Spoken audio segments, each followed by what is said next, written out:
September 30th, 2012. I'm going to take a quick video of the 65 Impala Super Sport that's for sale. The fenders are dented and rusted in the normal spots. But if you look at my other video, I have a donor car, which is that one there. The 65 four-door that is rust-free. If you look at the other video, you'll see just how good those fenders and front clip and everything are, bumpers included. This one I started to tear down, took it to restoration at the school I went to, started on it, and then just didn't want to go any further. The window channels do have some rust on them. Again, the front window channels have been cut off the donor car, and you can use them on this car. They will fit just perfectly. I do have two windshields to the front because of the donor car and this one.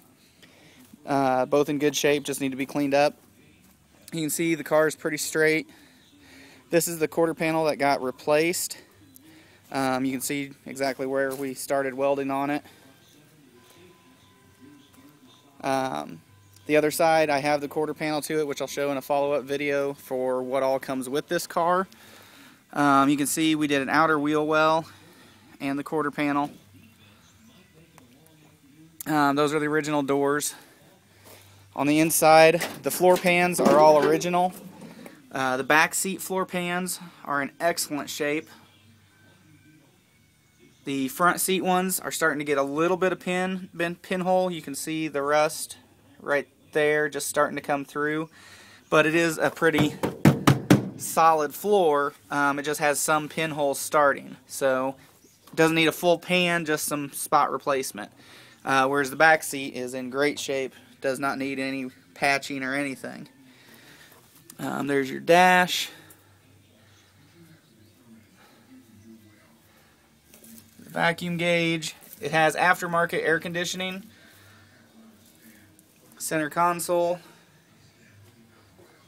This car does not have any interior with it. No panels, no plates. The window cranks and door handles and stuff are with it. But as far as the door panels and the back panels, they are not with this car, as well as the bucket seats or the bench seat in back. Again, in the back, this is why the back end rusted. Somebody decided to silicone around the trim molding instead of putting butyl tape back on it and sealing it correctly. So the water went down into the trunk and rusted out the trunk completely and the outer wheel wells. You can see the top of the channel back here is in great shape. Doesn't need anything done to it. Back package tray. I still have the trunk braced because, as you can see, it's not welded into the wheel wells completely. But it is spot welded and ready to be ground with the 3 new pans that are in here. So the whole trunk got replaced. 3 new floor pans in it. There's your back end. This quarter panel has not been replaced yet. Like I said, I do have the quarter panel for it and outer wheel well, which I'll show in another video just to show you what's to come with it. See, the top's in good shape.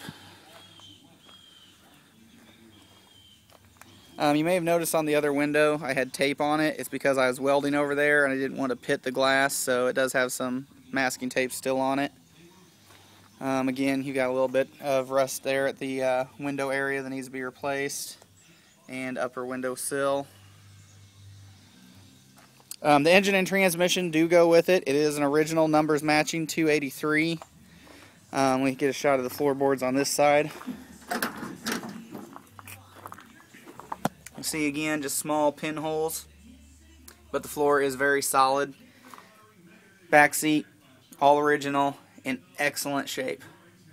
From that portion there, you can see is where I replaced that back pan, but right there at that seam, that is original all the way to the front.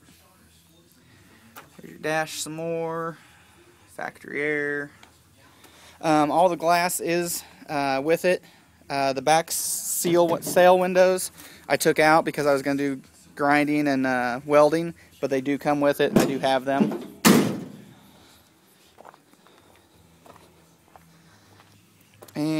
in case you're wondering, we get a quick shot of the VIN tag, if you can see it. I have some better pictures of it, but it's 65-166.